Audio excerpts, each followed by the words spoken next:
கருப்பு உளுந்துங்க. கருப்பு உளுந்து பொடி செய்ய போகிறோம் நம்ம. இதுக்கு முதல்ல நம்ம வந்து கழுவி காய வச்சு எடுக்கணும். டஸ்ட் இருக்கும் இல்லையா, அதனால் இதை நல்லா கழுவி எடுத்து வச்சுக்கலாம். இது வந்து பொம்பளை பிள்ளைங்களுக்கு ரொம்ப நல்லது. அந்த பீரியட்ஸ் ஆகுது இல்லையா, அந்த வயசுக்கு வந்த உடனே வந்து பிள்ளைங்களுக்கு வந்து அதிகமாக ஆகும். அந்த டைமில் நம்ம இந்த மாதிரி பொடி, இது எப்போவுமே நல்லது பொம்பளை பிள்ளைங்களுக்கு. அந்த டைமில் ரொம்ப ரொம்ப நல்லது ஆக்சுவலாக. இது மாதிரி நம்ம கழுவி இது மாதிரி ஃபில்ட்ரு பண்ணி எடுத்து வச்சுக்கலாம். தண்ணி எல்லாத்தையும் வடிகட்டணும். நம்ம கழுவி இந்த மாதிரி வெள்ளை துணியில் நல்லா போட்டு நல்லா எல்லா தண்ணியும் ஈர்க்கிற மாதிரி நல்லா முறுக்கி புழிஞ்சு எடுத்துருங்க.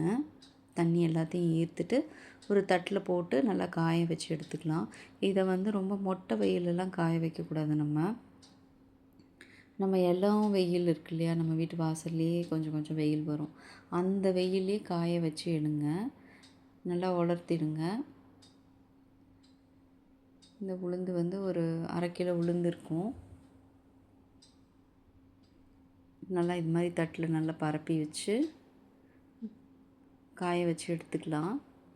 இந்த இடத்துல நம்ம வந்து வாசலில் வைக்கலாம். வாசலில் வச்சோன்னாலே நம்ம வீட்டு வாசலில் எப்படியும் நமக்கு வெயில் வரும் இல்லையா, அந்த வெயில்லையே காய வச்சு எடுங்க. இந்த பாருங்கள், கரெக்டாக வந்துடுச்சு வெயில். வெயில் கொஞ்சம் தூரம் தள்ளி தள்ளி போகும், அதுலேயே எடுத்துருங்க. ஈவினிங் ஆயிடுச்சு. எனக்கு நல்லா காஞ்சிடுச்சு. காஞ்சதுக்கு பிறகு இதை என்ன பண்ணலாம், நம்ம வந்து காஞ்சி எடுத்துருச்சு. இது கூட நான் வந்து பூண்டு எடுத்திருக்கேன். பூண்டும் காஞ்ச மிளகாவையும் எடுத்திருக்கேன். ஒரு 10 காஞ்ச மிளகாயும் கொஞ்சம் பூண்டும் எடுத்திருக்கேன். இதை நம்ம வந்து வறுத்து எடுத்து வச்சுக்கலாம்.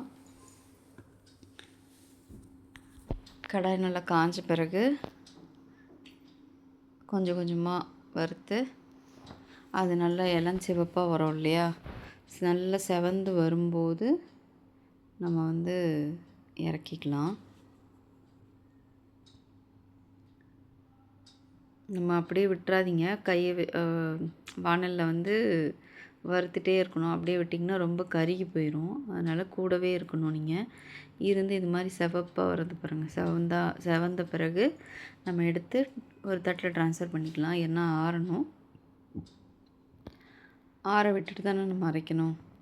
அதனால் தனியாக ஒரு தட்டில் போட்டு எடுத்து வச்சுக்கலாம். அடுத்து அந்த பூண்டையும் காஞ்ச மிளகாயும் சேர்த்து வறுத்து எடுத்துக்கலாம்.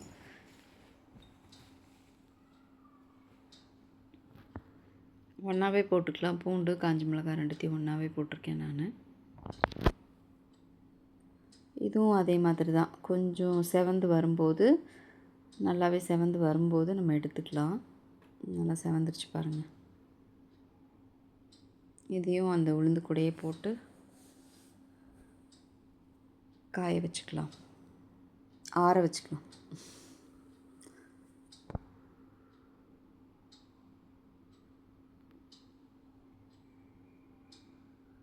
அது நல்லா ஒரு 15 to 20 மினிட்ஸ் நல்லா ஆறட்டும்.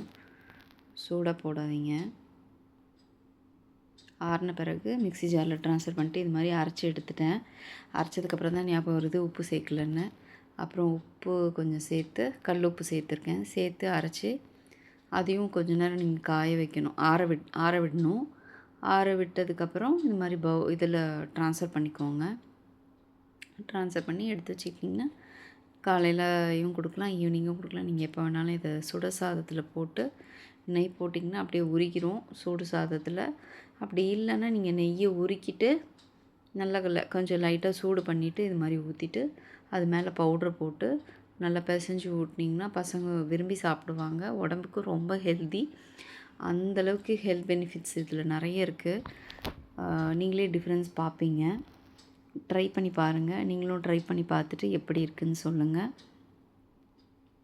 தேங்க்யூ ஸோ மச் ஃபார் வாட்சிங்.